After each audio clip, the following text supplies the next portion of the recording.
Turning now to the coronavirus here in Connecticut, cases have climbed to more than 41,700 as of right now, and the death toll stands at more than 3,800. However, we saw one of the biggest decreases in hospitalizations today. Again, that is some good news.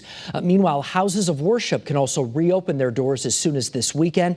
Today, Governor Ned Lamont announced some new guidelines for how clergy can resume in-person services. For more on this, we go to Channel 3 Eyewitness News reporter Mike Savino. He's live at the Capitol right now with some of the changes that we're looking at. Mike?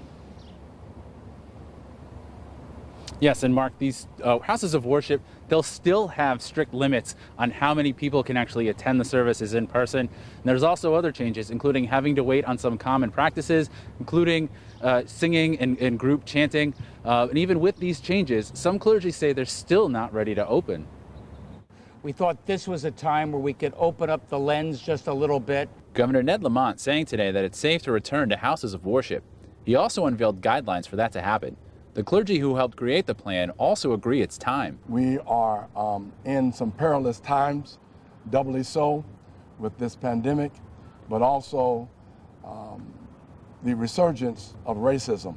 Many pointed to both stress from the coronavirus pandemic, but also to a Minneapolis police officer who killed a handcuffed black man. The incident sparked days of riot. Lamont's guidelines limit attendance to 25% of capacity or 100 people, whichever is less. Outside services can host up to 150 people. Do not throw yourselves into destruction by your own hands. Other guidelines include a halt to choirs and other groups singing or chanting, and no sharing of cups or other items during services.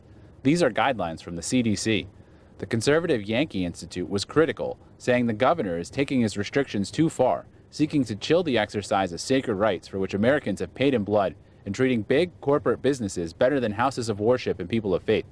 But some clergy say they aren't ready to reopen. Faith shouldn't be reckless, and so I want to see these numbers come down a lot more before we reopen our doors. Lamont also relaxed rules on gatherings, raising the current 5-person limit to 10 for indoors and 25 for outdoors.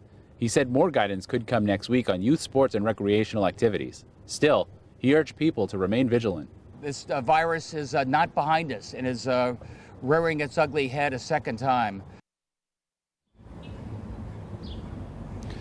Now, also at today's press conference, Governor Lamont made one last effort to try to convince people not to go to the casinos. Coming up on Eyewitness News at 6, we'll have some of the small concessions he made, but also a change in plans from the casinos to have some invited guests as early as this weekend. Reporting live from the Capitol, Mike Savino, Channel 3 Eyewitness News.